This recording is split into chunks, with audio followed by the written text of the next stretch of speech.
Hello and welcome to our channel Solo Tales. और आज की हमारी मूवी है टेम्परेचर 200। ये एक मिस्ट्री थ्रिलर मूवी है और इस मूवी की कहानी आपको लास्ट तक बांधे रखेगी। तो चलिए शुरू करते हैं मूवी की बेसिक प्लॉट लाइन। तो मूवी की स्टार्टिंग में हम रायन नाम के आदमी को किसी रूम के अंदर चेयर में बंधा देखती हैं। रायन की जब आंखें खुलती हैं तब उसे कुछ भी याद नहीं होता कि वो इस जगह कैसे आया। रायन यहाँ से निकलने की कोशिश में चेयर से नीचे गिर जाता है। इधर किडनैपर ने जानबूझकर रायन के हाथ ढीले बांधे हुए थे, इसलिए थोड़ा जोर लगाने पर रायन अपने हाथ और पैर खोल लेता है और उठकर उस कमरे से बाहर निकलने की कोशिश करता है, पर इस कमरे में भारी लॉक लगा हुआ था। रायन देखता है कि इस जगह एक बंद खिड़की भी थी और खिड़की के उस तरफ सिर्फ अंधेरा था। इसे देख रायन मदद के लिए चिल्लाने लगता है और यहाँ से निकलने की काफी कोशिश करता है, पर इतने में ही रायन का सेलफोन रिंग होता है। ये सेलफोन रायन के फ्रेंड ब्रूस का था। ब्रूस काफी परेशानी में कहता है कि मुझे पैसों की सख्त जरूरत है, वरना वह लोग मुझे मार डालेंगे। तब रायन कहता है कि तुम हो कहाँ? ब्रूस कहता है कि ये एक छोटा सा कमरा है जिसमें सिर्फ एक खिड़की और दरवाजा है। इसे सुन रायन को पता चल जाता है कि ब्रूस भी उसी के जैसे एक लॉक्ड कमरे में है। रायन को लगता है कि ब्रूस उसके कमरे के पास में ही है, इसलिए रायन अपने कमरे में ठकठकाकर आवाज करने लगता है और ब्रूस से पूछता है क्या उसे कोई आवाज आ रही है। तब ब्रूस इसका ठीक से जवाब नहीं देता। रायन कहता है क्या तुम्हें याद है कि तुम इस जगह कैसे पहुँचे? तुम्हें किसने किडनैप किया था? ब्रूस बोलता है कि मैं एक होटल में था 2 लड़कियों के साथ, और जब मेरी आंखें खुली तब मैंने खुद को यहाँ पाया। मुझे कुछ सही से याद नहीं कि मेरे साथ क्या हुआ। ऐसा बोलकर ब्रूस चिल्लाने लगता है और कहता है कि इस कमरे का तापमान बढ़ रहा है जिससे कि मेरी स्किन जल रही है। और इसके बाद हमें ब्रूस की कोई आवाज नहीं आती, जिसका मतलब ब्रूस मर चुका है। इसे देखकर रायन घबरा जाता है और चिल्लाने लगता है। वहीं इसके जवाब में रायन को एक बहुत जोर की साउंड आती है जिससे कि उसका सर फटने लगता है। इस साउंड के बाद रायन को वहां लगे स्पीकर से एक आदमी की आवाज आती है। रायन कहता है कि तुम्हें मुझसे क्या चाहिए? तो वो आदमी कहता है बस एक जवाब, जिससे सुनने के बाद मैं तुम्हें फौरन ही यहाँ से जाने दूंगा, और जवाब देने के लिए तुम्हारे पास बस 2 मिनट है। रायन कहता है सवाल क्या है? किडनैपर कहता है बस मेरा नाम बताओ और मैं तुम्हें जाने दूंगा। तो ये सब रायन को बकवास लगता है और वो पास पड़ी चेयर से खिड़की तोड़ने की कोशिश करता है, पर खिड़की में एक खरोंच तक नहीं आती। किडनैपर कहता है कि तुम्हारे पास टाइम बहुत कम है, इसे वेस्ट मत करो। तो रायन बोलता है कि आखिरी बार मैं एक डील करने गया था, वहाँ मेरी मुलाकात ब्रूस और कुछ इन्वेस्टर से हुई थी। तुम उन्हीं इन्वेस्टर में से एक हो? तो किडनैपर कहता है बिल्कुल गलत। ऐसा बोलकर किडनैपर सीलिंग में लगे हुए हीटर को ऑन कर देता है। हीटर की गर्मी का तापमान 100 डिग्री से भी ज्यादा था, जिससे कि रायन तड़पने लगता है और उस हीटर को तोड़ने के लिए हीटर के पास जाता है, पर वहाँ गर्मी बहुत ज्यादा थी। इसलिए रायन दीवार के पास वापस आकर बोलता है कि तुम मुझे बताओ कि मुझे क्या करना चाहिए, जैसा तुम कहोगे वैसा ही मैं करूँगा। तो इसके बाद हीटर ऑटोमेटिकली बंद हो जाता है। किडनैपर कहता है कि मैं तुमसे यही सुनना चाहता था, अब जैसा मैं कहूँ तुम्हें वैसा ही करना होगा। ऐसा बोलते ही वहाँ के फैंस कूलर ऑन हो जाती हैं। रायन इन कूलर्स के पास जाता है और तभी वो कूलर्स बंद हो जाती हैं। किडनैपर आगे बोलता है क्या तुमने मेंढक और पानी की कहानी सुनी है? अगर तुम मेंढक को पानी में डालकर उस पानी को धीरे धीरे गर्म करोगे तो उस मेंढक को पता भी नहीं चलेगा कि पानी कब खौलने लगा, और इस तरह से वो मेंढक पानी से बगैर निकले वहाँ की गर्मी से मर जाएगा। मुझे ऐसा डर है कि उस मेंढक की तरह कहीं तुम भी ना निकलो। रायन कहता है कि अगर तुम मुझे डराना चाहती हो तो मैं डर चुका हूँ। किडनैपर कहता है बहुत अच्छे, तुम्हें इस गेम की गंभीरता को जानना होगा। अब अपना अगला टास्क सुनो। तुम्हें मुझे $1 मिलियन ट्रांसफर करना है और तुम्हारे पास बस 2 घंटे तक का वक्त है। हर 5 मिनट बाद इस कमरे का टेम्परेचर धीरे धीरे बढ़ेगा जब तक कि तुम पैसे ट्रांसफर नहीं कर देती, और 2 घंटे बाद यहाँ की गर्मी को तुम सह नहीं पाओगे। तो तुम्हारा समय अभी से शुरू होता है। तब रायन कहता है कि मैं एक फैमिली मैन हूँ और मेरे पास पैसे नहीं है, ना ही मैं इतने पैसे कहीं से अरेंज कर सकता हूँ। मुझे मेरा घर, गाड़ी और बहुत सी चीजें बेचनी पड़ेंगी जिसमें महीने लग जाएंगे। किडनैपर कहता है ये मेरी प्रॉब्लम नहीं है, तुमने अपना 1 मिनट मुझे कन्विंस करने में वेस्ट कर दिया है। तो रायन किडनैपर को और समझाने की कोशिश करता है और बोलता है कि मेरा अमीर लोगों के घर आना जाना है, पर इस सब के बाद भी मैं सिर्फ एक ब्रोकर हूँ और मेरी फैमिली में बस मेरी वाइफ एना और 7 साल का बेटा है। तो किडनैपर आगे बताता है कि तुम्हारी बेटी का नाम लैरी है, उसने आइस हॉकी खेलते वक्त ही अपनी टांग तोड़ ली थी। मुझे तुम्हारे बारे में सब पता है कि तुम किस स्कूल में थे, एना से शादी करने से पहले तुम्हारा किन लोगों के साथ रिलेशन था और किस उम्र में तुमने बेड गीला करना बंद कर दिया था। तो इसे सुन रायन हैरान रह जाता है और कुछ देर तक अपनी वाइफ की तरफ देखने के बाद कहता है कि ठीक है, मैं तुम्हें पैसे दूंगा, लेकिन मेरे पास $1 मिलियन नहीं है, पर मेरे पास जितने भी हैं मैं तुम्हें उतने दे सकता हूँ। तो किडनैपर कुछ नहीं बोलता और टेम्परेचर बढ़ जाता है, जिसका मतलब किडनैपर इस डील से राजी नहीं है। अब इसके बाद रायन अपने भाई जॉन को कॉल लगाने लगता है। रायन ने जॉन से पिछले 1 साल से बात नहीं की थी, इसलिए जॉन कॉल करने का कारण पूछता है। रायन कहता है कि मुझे किसी ने किडनैप कर लिया है और मैं इस वक्त एक कमरे में बंद हूँ। वो किडनैपर $1 मिलियन की डिमांड कर रहा है, लेकिन मेरे पास इस वक्त इतने पैसे नहीं हैं। तो जॉन कहता है तुम घबराओ मत, बस अपना फोन ऑन रखो, हम किसी तरह तुम्हें ट्रैक करके तुम तक पहुँच रहे हैं। तो रायन थैंक यू कहता है। तभी स्पीकर से किडनैपर की आवाज आती है। किडनैपर कहता है कि शायद तुमने अपना वक्त बर्बाद नहीं किया होगा, अब बताओ तुम किससे बात कर रहे थे। रायन कहता है किसी से नहीं। किडनैपर बोलता है वो तुम्हारा भाई था, तुम्हारा भाई पुलिस में है, क्या तुम्हें सच में लगता है कि वो इस जगह का पता लगा पाएगा। तो रायन थोड़ी देर कुछ सोचता है और अपनी $10,000 की वॉच निकालकर किडनैपर से इसे लेने को कहता है, लेकिन किडनैपर कहता है कि ये मेरे किसी काम की नहीं, इसे कुचल दो। रायन बोलता है कि ये 10,000 की है और ये मुझे मेरे फादर ने गिफ्ट की थी। किडनैपर कहता है कि मैंने जो कहा वो करो। तो इसके बाद रायन वॉच को कुचल देता है और एना को कॉल करता है। रायन कॉल में बोलता है कि जैसा मैं कहूँ वैसा ही करना, मैं तुम्हें एक अकाउंट नंबर दूंगा, उस अकाउंट में हमने जो भी पैसे आज तक जमा किए थे वो सब उसमें ट्रांसफर कर दो। एना कहती है क्या तुम पागल हो गए हो, वो पैसे हमारे और लैरी के फ्यूचर के लिए है। रायन कहता है कि इससे कोई फर्क नहीं पड़ता, मैं जैसा बोल रहा हूँ वैसा जल्दी करो, इस मुसीबत से निकलने के बाद मैं तुम्हें वो सारे पैसे लौटा दूंगा। फिर एना मान जाती है और इस कॉल के बाद रायन अपनी मॉम को कॉल करता है और उनकी बातों से हमें पता चलता है कि रायन के डैड लंबे समय से बीमार हैं और रायन ने उनकी बीमारी के लिए बहुत सारे पैसे ट्रांसफर किए थे, लेकिन रायन एक बार भी उनसे मिलने नहीं आया था, इसलिए रायन की मॉम उस पर बहुत गुस्सा थी और इसी पर इनकी बहस हो जाती है।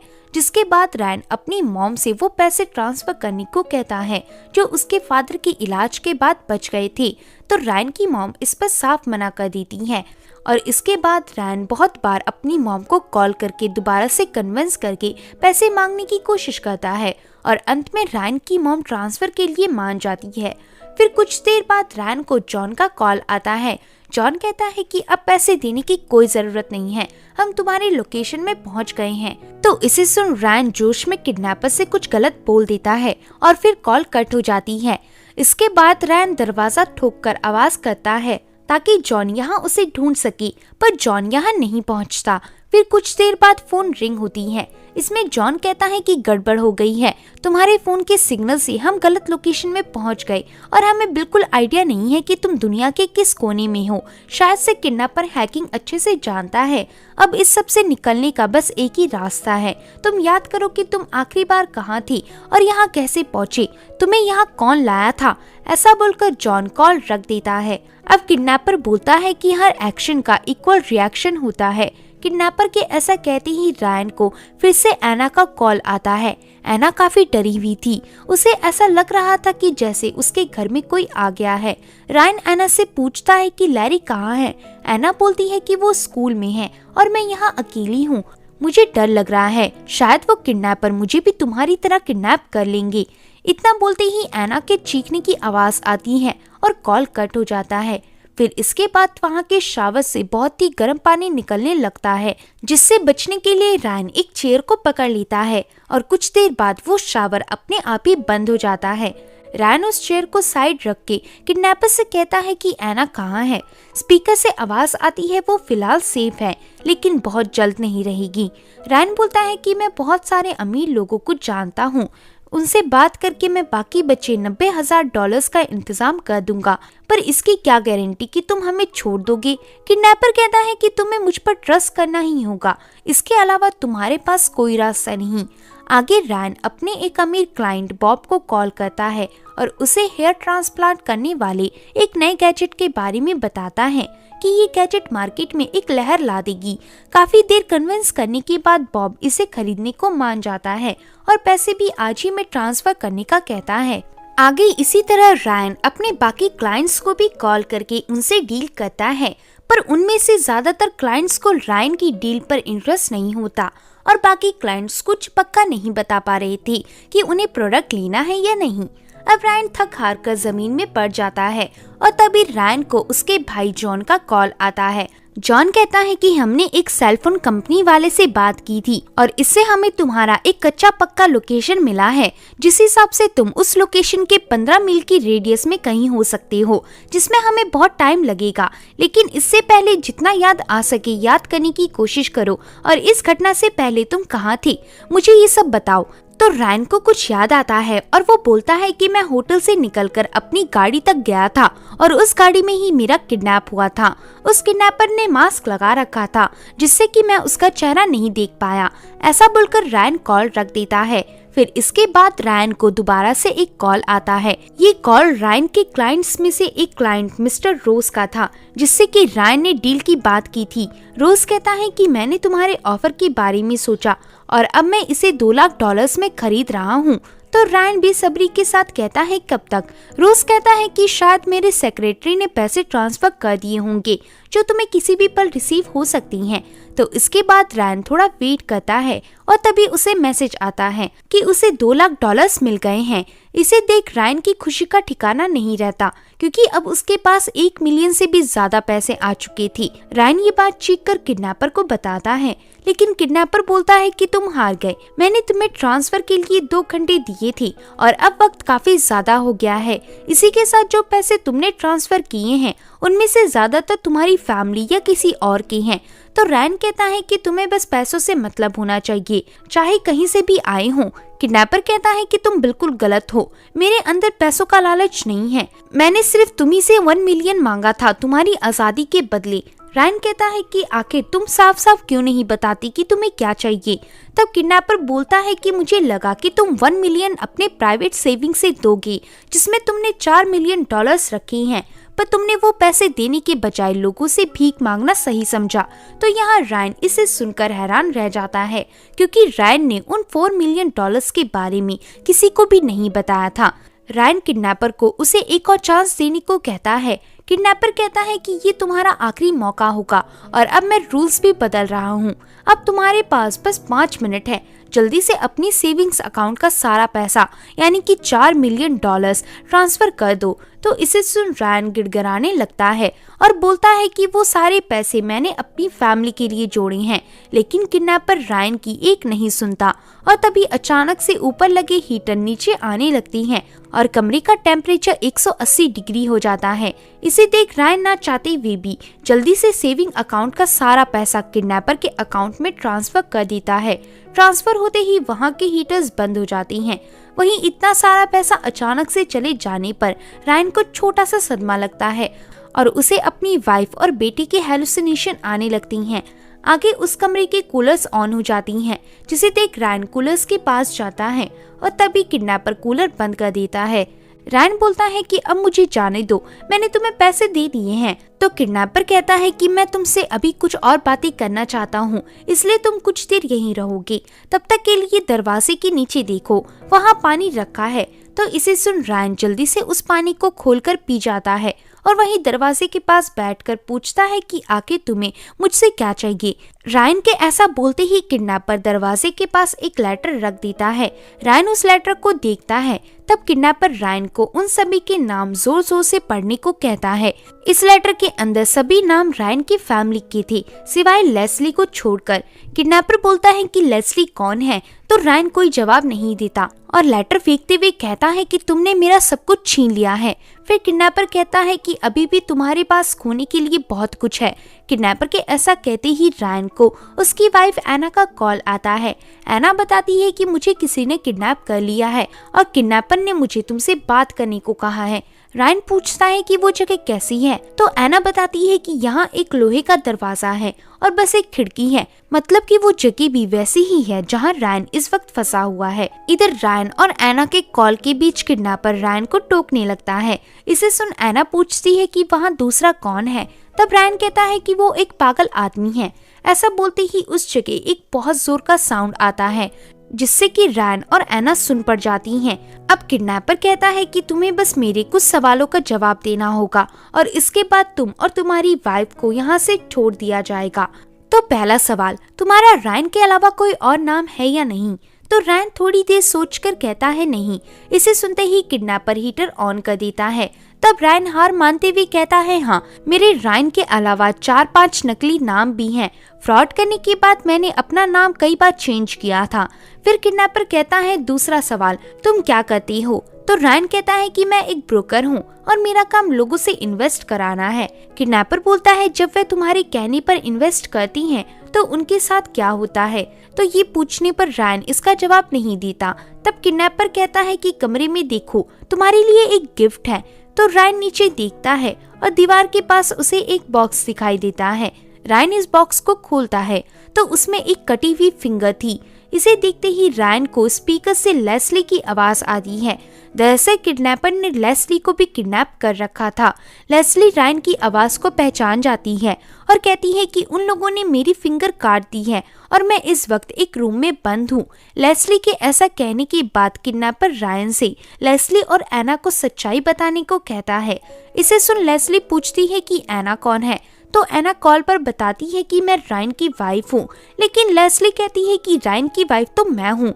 तो इस पर ये दोनों झगड़ने लगती हैं, पर तभी रायन सच्चाई बताता है और कहता है कि मैंने तुम दोनों से हमेशा झूठ बोला। मैं अमीर बैंक में काम करने वाली लड़कियों को अपॉर्चुनिटी समझता था, जिनके पास हमेशा पैसा होता है, और पैसों के लिए ही मैंने तुम दोनों से शादी की थी और तुम दोनों को एक दूसरे के बारे में नहीं बताया था। तो इसे सुन वह दोनों खामोश हो जाती हैं। साथ ही रायन को भी खुद पर गुस्सा आता है। तभी किडनैपर बॉक्स में लगा हैंकर निकालने को कहता है। बॉक्स के हैंकर के नीचे एक गन थी। किडनैपर रायन को खुद को मारने को बोलता है और अफसोस में डूबा हुआ रायन भी खुद को शूट कर लेता है, पर उस गन में गोली नहीं थी। इसे देखकर रायन रोने लगता है और तभी अचानक से उस कमरे का दरवाजा खुल जाता है, मतलब कि किडनैपर ने रायन को छोड़ दिया था। रायन बाहर आकर देखता है कि ये जगह किसी पुराने गैरेज जैसी थी। रायन के बाहर आते ही वहाँ पर जॉन आ जाता है। जॉन कहता है कि सब ठीक हो जाएगा, मैं यहाँ पहुँच गया हूँ। तो रायन कहता है कि ऐसा नहीं हो सकता, तुम उस वक्त काफी दूर थे। ये सुनकर जॉन रायन की तरफ गन कर देता है। रायन आगे कहता है कि मैं तुम्हारा भाई हूँ और मैंने आज तक तुम्हारा कुछ गलत नहीं किया, तो तुमने मेरे साथ ऐसा क्यों किया? तो जॉन कहता है, क्या तुम्हें एडम याद है? रायन कहता है, वो तो तुम्हारा बेटा था। तब जॉन पूछता है, तुम्हें याद है कि तुमने उससे आखिरी बार कॉल करके उसका हालचाल कब पूछा था? तो मैं बताता हूँ, तुमने हमें कभी भी कॉल नहीं किया। पता है, कुछ महीने पहले मैंने तुम्हें एक रेस्टोरेंट में बुलाया था। रायन कहता है, हाँ मुझे याद है, तुम्हें उस वक्त लोन की जरूरत थी। जॉन कहता है कि वो लोन मैंने घर के लिए नहीं बल्कि एडम के लिए मांगा था।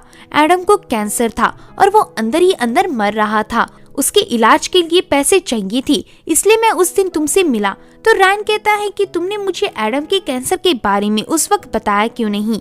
जॉन कहता है कि एडम मर रहा था और मेरे पास उसकी बीमारी बताने के लिए शब्द नहीं थे, लेकिन मुझे एहसास था कि तुम किसी तरह हमारी मुसीबत को समझ जाओगे, पर तुम हमेशा की तरह अपने काम में बिजी थे। मुझे लगा कि तुम्हारे पास ज्यादा पैसे नहीं होंगे, इसलिए मैंने तुम्हें ये बात नहीं बताई। पर जब मैंने तुम्हें अमीर लोगों के साथ देखा तब मुझे पता लगा कि तुम असल में बहुत अमीर हो। इस दौरान ही मुझे तुम्हारे और लेस्ली के रिलेशनशिप के बारे में पता चला। तो इसे सुन रायन कहता है क्या ये सब करने से सब कुछ पहले की तरह ठीक हो गया? तुमने इसके लिए एना और ब्रूस को भी मार डाला। तब जॉन कहता है कि मैंने किसी को नहीं मारा, तुमने बस वही सुना जो हमने तुम्हें सुनाया। ब्रूस को मैंने मनी की एक्टिंग करने के लिए पैसे दिए थे और वो आदमी पैसों का भूखा है, इसलिए वो इस पर राजी हो गया। रायन कहता है फिर एना और लेस्ली का क्या? तभी हम देखते हैं कि एना और लेस्ली भी सही सलामत थी और ये सब इन तीनों का ही खेल था रायन को सही रास्ते में लाने का। यहाँ एना रायन के पास जाते हुए कहती है कि अब शायद तुम्हें तुम्हारा सबक मिल गया होगा और अब से हम नई जिंदगी शुरू कर सकती हैं। ऐसा कहती ही लेस्ली एना को गोली मार देती है और अकाउंट एक्सेस करके देखती है जिसमें रायन ने पैसे भेजे थे, लेकिन इस अकाउंट में कोई पैसे नहीं आए थे। इसे देखकर लेस्ली और जॉन हैरान रह जाती हैं। अब रायन कहता है कि मुझे पहले से ही पता था कि इसके पीछे तुम ही लोग थे। तो लेस्ली को इस बात पर विश्वास नहीं होता और वो काफी ज्यादा बोलने लगती है, जिससे गुस्से में जॉन उसे अपनी पिस्टल से मार डालता है। रायन आगे बताता है कि जब मैंने एना को कॉल किया था तब उसने मुझे कहा था कि मुझे डर लग रहा है, शायद वो लोग मुझे पे किडनैप करने वाले हैं। लेकिन ऐसा कैसे हो सकता है? मैंने तो एना को लास्ट तक नहीं बताया था कि मेरा किडनैप हुआ है, फिर उसे कैसे पता चला? दूसरा क्लू ये था कि किडनैपर यानी तुमने मुझे मेरी वॉच तोड़ने को कही थी। दरअसल वो वॉच मुझे मेरे डैड ने गिफ्ट की थी और इसलिए तुम उस वॉच की वजह से मुझसे जलती थी, जिस कारण मजबूरन तुमने मुझसे वो वॉच तोड़वाई। वरना आखिर एक किडनैपर को इससे क्या ही फायदा हो सकता था।